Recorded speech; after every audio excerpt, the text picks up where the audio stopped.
Hi, my name's Aiden Starfang, and whenever I film at any parks, my main goal is to capture the overall quality of the park itself, starting with durability, accessibility, convenience, and most importantly, fun.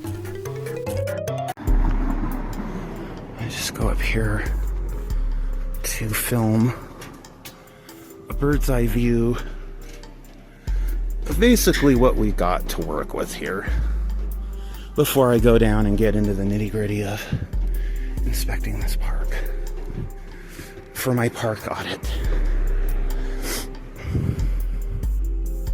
Well, you could set up like a total dystopian cyberpunk little slum village down here, a shanty town.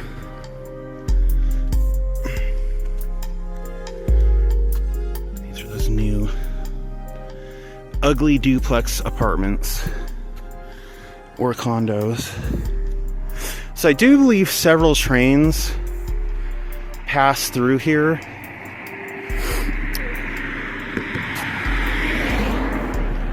Because there's at least five sets of tracks. Yeah, I didn't know that many came through. I knew there was a Union Pacific, definitely. UTA, obviously, for the front runner. I'm sure some of them are probably not used anymore. 1, 2, 3, 4, 5. Oh, there's 6.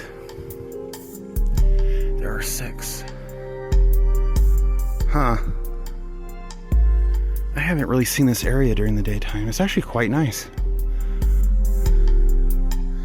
You can hear all that nature, the birds. That is like, this is gorgeous. This is a very gorgeous morning here in Clearfield, over by Train Watch Park. Train Watch Park. We've got it made. So this is Train Watch Park. We'll go over here and film some exterior shots of the play toy, the big toy. Playhouse, whatever they call these things. This looks kind of time-worn. It looks newer than most of the ones you see in Davis County. But you can tell a lot of this is like time-worn and all that. You can't even play this anymore, can you?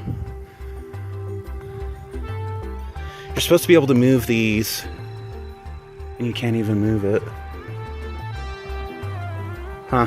So those are just there for decoration.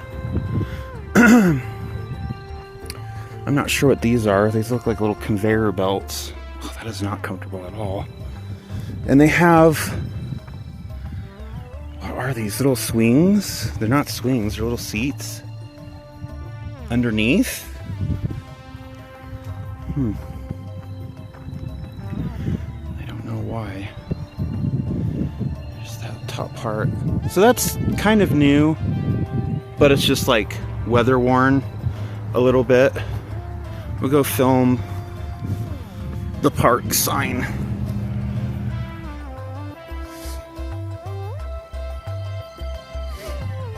They do have dog waste bags and receptacles, and they have this little thing that's recreation and all that.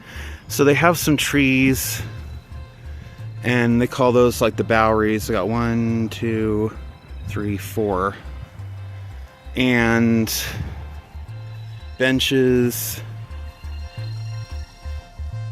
They've got 1, 2.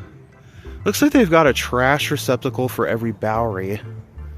It looks like. What does this sign say?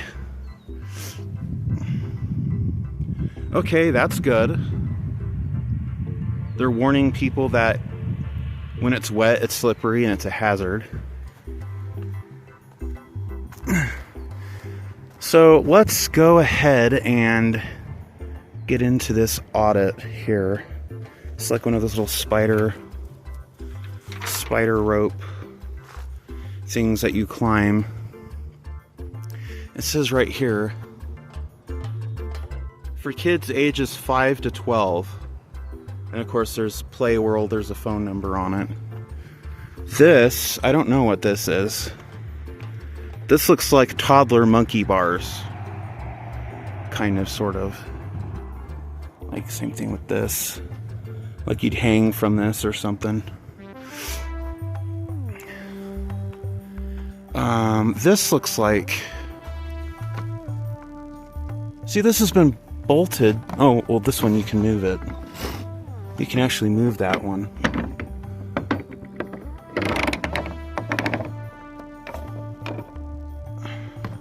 You couldn't move the other side, though. Like, over there, they've got it bolted, so you can't move it.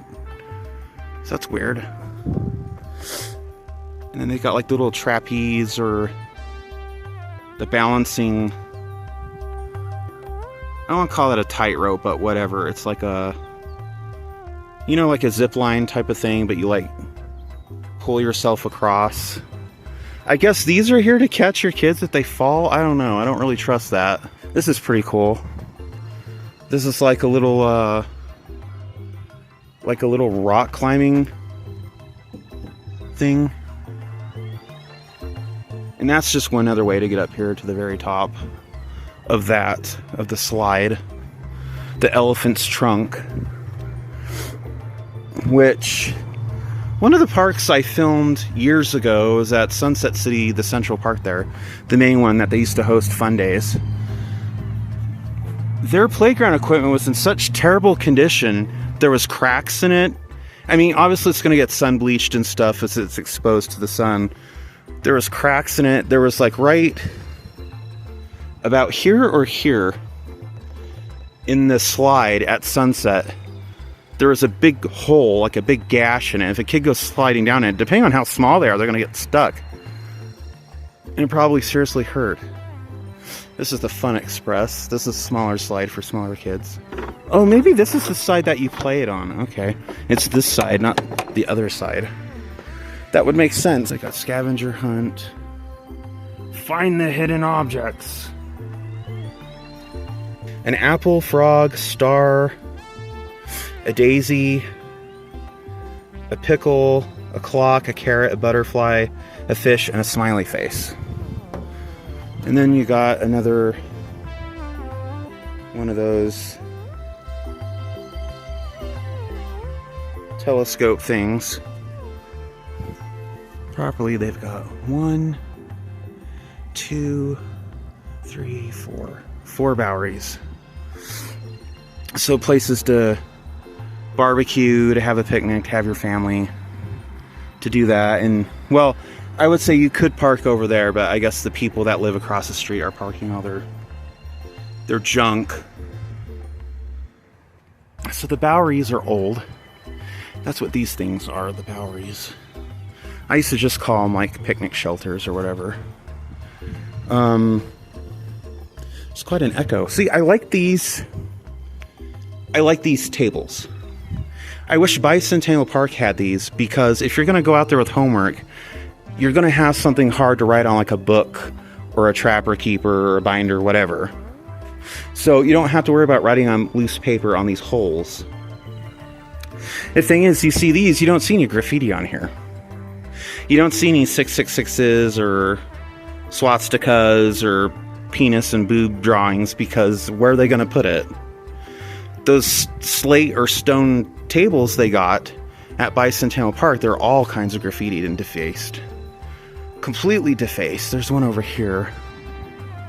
Let's see. This looks like it's got peeling. That's just natural wear and tear. This one's made of metal. I guess they're all made of metal. I thought they were made of wood. And there's plenty of trees here. I'm not going to inspect every Bowery. I thought every Bowery had a trash can, which they should, but they don't. They also don't even have their own barbecues. So, I guess next I should discuss my rankings for Train Watch Park. This location is located right off of a main street. It's kind of nestled in here, but like you're gonna come down this way or go up this way or come this way and you're gonna see it. Safety, everything looks to be in tip-top shape. My only complaint, or not even really complaint, a concern, are these Boweries. Cleanliness gets an A. Actually, you know what? No, I can't. I have to give Cleanliness a B+, because there's no reason why each Bowery shouldn't have a trash can. Now, accessibility. This is the big one that docks people points. And most people will probably think, well, if you have a handicap, why are you even going to the park? You can't do anything anyway. Which is kind of a narrow-minded way to think, because plenty of people who either have crutches or a wheelchair, who have limited mobility, still like to get out and try to do things. And they should be encouraged to do so within their ability. Instead of just, well, you're confined to a wheelchair anyway, so why bother? It would be nice, because you don't need that much room. You can do what Bicentennial Park did and have like just a little paved jogging trail, interweaving around the trees, around the Boweries, through the park, and it can merge into the sidewalk. Really easy to do. It probably only costs a couple $1,000s to do that, because there's not, I mean, if you're on crutches, there's not really anything you can do. There's no swings. If you're in a wheelchair but not confined really to a wheelchair, like if you have limited mobility, like you could do swings, you could do whatever, there's not really anything other, oh, there's a park bench, so what are they going to do?